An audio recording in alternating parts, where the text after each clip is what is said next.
Sign করিয়ে দাও দাদা, দাদা একটা সাইন করিয়ে দাও দাদা, একটা সাইন দাদা, দাদা একটা প্লিজ দাদা একটা প্লিজ দাদা একটা সাইন, দাদা একটা সাইন, দাদা একটা সাইন, দাদা একটা সাইন, দাদা ক্যামেরা বন্ধ, দাদা একটা সাইন।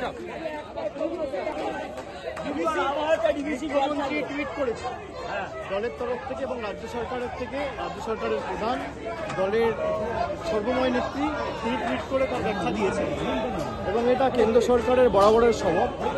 যেখানে দশমী পার হলো না, ঠিক দশমীর মধ্যেই তার পরের দিন এত মানে একটা পরিকল্পিতভাবে ম্যান মেড ডিজাস্টার বা বন্যা, এটা প্রতিবার ডিবিসি করে। এবার যেহেতু নির্বাচন রয়েছে তাই বাংলা বিরোধী স্বভাব বা আচরণটা দেখাতে হবে, তাই পুজোটাকেও এটা রেয়াত করলো না, ছাড়লো না। মানুষ শান্তিতে পুজো কাটিয়ে দশমীর পরের দিন মানে এত মানুষের জীবন কার্যত বিপদের দিকে ঠেলে দেওয়া, এটা বিজেপির বরাবরের স্বভাব। স্টেট গভর্নমেন্টকে ইন্টিমেট না করে ম্যানমেড ডিজাস্টার, এবার বলবে সেখানে হয়তো স্টেট গভর্নমেন্টের প্রতিনিধি রয়েছে, কিন্তু আপনারা তো স্টেট গভর্নমেন্টের সাথে কোনো রকম ইন্টিমেশন, কোনো কোঅর্ডিনেশন করেন না, কোনো আলোচনা করেন না।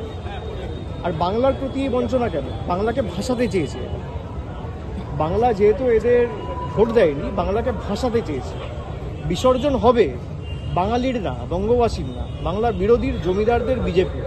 2024-এ হয়েছে, যে কটা আবর্জনা রূপে পড়ে আছে দু চারটে, সেগুলো 2026-এ হবে। বলছি বিজয়া সম্মেলনী এবার খুব বড় আকারে হচ্ছে।